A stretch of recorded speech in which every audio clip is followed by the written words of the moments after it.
Everyone, welcome back to my channel Gowri Achar. ನಾವೀಗ ನಮಗೊಂದು ಸನ್ಮಾನ ಕಾರ್ಯಕ್ರಮ ಇದೆ, ಅಲ್ಲಿಗೆ ಹೋಗ್ತಾ ಇದ್ದೀವಿ. ನಾನು ಜಿಲ್ಲಾ ಮಟ್ಟದಲ್ಲಿ ಜಾನಪದ ಗೀತೆಯಲ್ಲಿ ಪ್ರಥಮ ಸ್ಥಾನವನ್ನು ಪಡೆದು ರಾಜ್ಯ ಮಟ್ಟಕ್ಕೆ ಆಯ್ಕೆ ಆಗಿದ್ದೆ. ಆದ್ದರಿಂದ ನನಗೆ ಸನ್ಮಾನ ಕಾರ್ಯಕ್ರಮವನ್ನು ಇಟ್ಕೊಂಡಿದ್ದಾರೆ. ಯಾವ ಸ್ಪರ್ಧೆ ಅಂತಂದರೆ ಕರ್ನಾಟಕ ರಾಜ್ಯ ಸರ್ಕಾರಿ ನೌಕರರ ಸಂಘದ ಕ್ರೀಡಾಕೂಟ ಮತ್ತು ಸಾಂಸ್ಕೃತಿಕ ಸ್ಪರ್ಧೆಗಳಲ್ಲಿ ನಾನು ಜಾನಪದ ಗೀತೆ ಸ್ಪರ್ಧೆಯಲ್ಲಿ ಭಾಗವಹಿಸಿ ಜಿಲ್ಲಾ ಮಟ್ಟದಲ್ಲಿ ಪ್ರಥಮ ಸ್ಥಾನವನ್ನು ಪಡೆದಿದ್ದೆ. ಈಗ ನಾನು ರಾಜ್ಯ ಮಟ್ಟಕ್ಕೆ ಆಯ್ಕೆ ಆಗಿರೋದ್ರಿಂದ ನನಗೊಂದು ಸನ್ಮಾನ ಕಾರ್ಯಕ್ರಮವನ್ನು ಇಟ್ಕೊಂಡಿದ್ದಾರೆ. ಹಾಗೆ ಜಿಲ್ಲಾ ಮಟ್ಟದಲ್ಲಿ ಪ್ರಥಮ ಹಾಗೂ ದ್ವಿತೀಯ ಪ್ರಶಸ್ತಿಗಳನ್ನ ಏನು ಪಡೆದಿದ್ದಾರೆ ಅವರೆಲ್ರಿಗೂ ಸಹಿತ ಸನ್ಮಾನ ಕಾರ್ಯಕ್ರಮವನ್ನು ಆಯೋಜನೆ ಮಾಡಿಕೊಂಡಿದ್ದಾರೆ. ಹಾಗಾಗಿ ನಾವೀಗ ಕರ್ನಾಟಕ ರಾಜ್ಯ ಸರ್ಕಾರಿ ನೌಕರರ ಭವನಕ್ಕೆ ಈಗ ಹೋಗ್ತಾ ಇದ್ದೀವಿ. ನೀವಿಲ್ಲಿ ನೋಡ್ತಾ ಇದ್ದೀರಾ, ಇದೇ ನಮ್ಮ ಕರ್ನಾಟಕ ರಾಜ್ಯ ಸರ್ಕಾರಿ ನೌಕರರ ಸಂಘದ ಒಂದು ಭವನ. ಈಗ ತಾನೇ ಕಾರ್ಯಕ್ರಮ ಆರಂಭ ಆಗ್ತಾ ಇದೆ. ನಾನು ನನ್ನ ಫ್ರೆಂಡ್ಸ್ ಎಲ್ಲರೂ ಒಟ್ಟಾಗಿ ಸೇರಿದ್ದೀವಿ ಇಲ್ಲಿ. ಈಗ ಮುಖ್ಯ ಅತಿಥಿಗಳೆಲ್ಲ ಆಗಮಿಸ್ತಾ ಇದ್ದಾರೆ. ನಿರೂಪಣೆಯನ್ನು ಮಾಡ್ತಾ ಇದ್ದಾರೆ HO ರಾಜಣ್ಣ ಸರ್. ಇದಾದ ನಂತರ ಅವರು ನಮ್ಮ ಅನಿಸಿಕೆಗಳನ್ನ ಅಭಿಪ್ರಾಯಗಳನ್ನ ಸಹಿತ ಹಂಚ್ಕೊಳ್ಳೋಕ್ಕೆ ಹೇಳಿದ್ರು.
ನಾನು ಕೂಡ ನನ್ನ ಅನಿಸಿಕೆ ಅಭಿಪ್ರಾಯಗಳನ್ನ ಹಂಚಿಕೊಂಡೆ. ತದನಂತರ ಎಲ್ಲರಿಗೂ ಸನ್ಮಾನ ಕಾರ್ಯಕ್ರಮ ಹಾಗೂ ಇನ್ನಿತರ ಕ್ಷೇತ್ರಗಳಲ್ಲಿಯೂ ಸಾಧಿಸಿದಂತಹ ಗಣ್ಯ ವ್ಯಕ್ತಿಗಳನ್ನು ಅವರು ಕರೆದು ಇಲ್ಲಿ ಸನ್ಮಾನವನ್ನು ಮಾಡಿದ್ರು.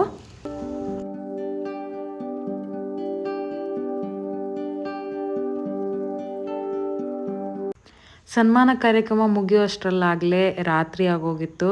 ಸೊ ನಾವೆಲ್ಲರೂ ಹೊರಗಡೆ ಊಟನ ಮಾಡಿಕೊಂಡು ಹಾಗೆ ಕಾರಲ್ಲಿ ಮಾತು ಹರಟೆ ಮಾಡ್ಕೊಳ್ತಾ ಬರ್ತಾ ಇದ್ವಿ. ನಮ್ಮ ಟೀಮ್ ಮೇಟ್ಸ್ ಏನಿದ್ದಾರೆ ಅವರೆಲ್ಲರೂ ನಮಗೆ ಕಾಲ್ ಮಾಡಿ ವಿಶ್ ಮಾಡ್ತಾಯಿದ್ರು, ಕಾಂಗ್ರಾಟ್ಸ್ ಹೇಳ್ತಾಯಿದ್ರು, ಹಾಗೆ ಪಾರ್ಟಿ ಕೇಳ್ತಾಯಿದ್ರು. ಮೇಡಮ್ ಯಾವಾಗ ಪಾರ್ಟಿ ಅಂತೆಲ್ಲ.